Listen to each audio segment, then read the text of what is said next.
আজকে আমি আপনাদের সঙ্গে চিকেন ফ্রাই রেসিপি শেয়ার করব। এটা বানানো খুবই সহজ আর দোকান থেকে কিনে খেতে ইচ্ছে করবে না একবার বাড়িতে বানালে।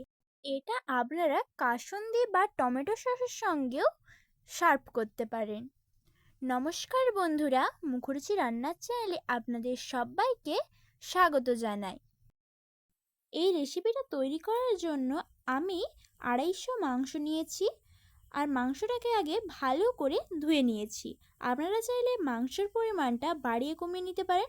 এবারে এই 250 মাংসের জন্য একটা ডিম নিয়েছি। ডিমটাকে ফাটিয়ে ওই মাংসর মধ্যে দিয়ে দিলাম। তারপরে স্বাদ অনুযায়ী নুন দিয়ে দিচ্ছি আর আদা রসুন বাটা দিয়ে দেব। এবারে একে একে সব মশলাগুলো দিয়ে দিচ্ছি। 1 চামচ জিরে গুঁড়ো, 1 চামচ ধনে গুঁড়ো আর ঝালের জন্য 1/2 চামচ লঙ্কা গুঁড়ো দিয়ে দিচ্ছি। আপনারা চাইলে লঙ্কার পরিমাণটা বাড়িয়ে কমিয়ে নিতে পারেন। এবারে 1 চামচ হলুদ গুঁড়ো, 1 চামচ সয়া সস আর একটু টমেটো সস দিয়ে দিচ্ছি। এবারে সব কিছুকে ভালো করে মাখিয়ে নিতে হবে। আপনাদের কাছে যদি চিলি সস থাকে তাহলে চিলি সসটাও দিতে পারেন। দেখুন, মাখিয়ে নেওয়ার পর এর মধ্যে 2 চামচ ভিনিগার দিয়ে দিচ্ছি। তারপরে আবারও সব কিছুকে ভালো করে মিশিয়ে নেব। তারপরে আধ ঘন্টার জন্য রেস্টে রেখে দিচ্ছি। দেখুন, আধ ঘন্টা পর ফিরে এলাম। মাংসটাকে আবারও একটু ভালো করে মাখিয়ে নিচ্ছি। তারপরে একটা বোল নিয়ে নিচ্ছি। বোলের মধ্যে 1 কাপ ময়দা নিয়ে নিচ্ছি। এই ময়দার মধ্যে একটু নুন দিয়ে দিচ্ছি। তারপরে জল দিয়ে ভালো করে একটা ব্যাটার তৈরি করে নেব। হ্যান্ড উইচের সাহায্যে ব্যাটারটা তৈরি করে নিচ্ছি। ব্যাটারটা খুব বেশি ঘন রাখলেও হবে না আর খুব বেশি পাতলা করে দিলেও হবে না। অল্প অল্প করে জল দিয়ে তৈরি করে নিতে হবে যাতে ব্যাটারটা একদম পারফেক্টভাবে তৈরি হয়। দেখুন, ব্যাটারটা তৈরি হয়ে গিয়েছে। এদিকে আমি ব্রেড ক্রাম্ব নিয়ে নিয়েছি।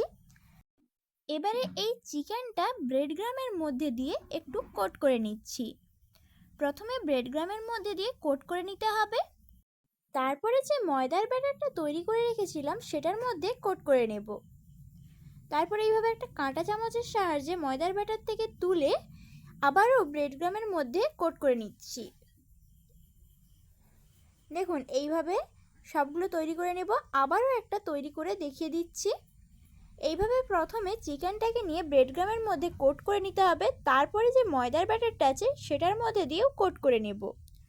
কোট করা হয়ে গেলে এই কাঁটা চামচের সাহায্যে চিকেনটাকে তুলে আবারও ব্রেড ক্রাম্বের মধ্যে কোট করে নিতে হবে। একই রকমভাবে সবগুলো তৈরি করে নিচ্ছি। দেখুন, সবগুলো তৈরি হয়ে গিয়েছে। এবারে এগুলো ভাজার জন্য আমি একটা কড়া বসিয়ে নিয়েছি। কড়ার মধ্যে বেশ কিছুটা পরিমাণে তেল দিয়ে দিচ্ছি।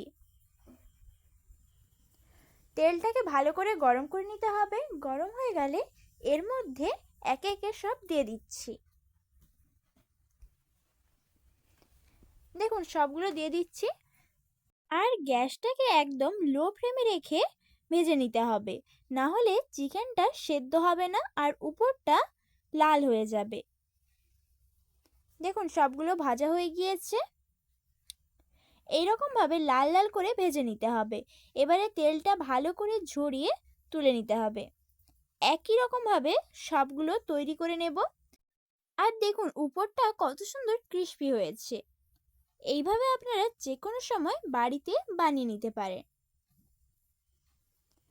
এই রেসিপিটা আপনাদের ভালো লেগে থাকলে লাইক এবং কমেন্ট করার অনুরোধ রইল।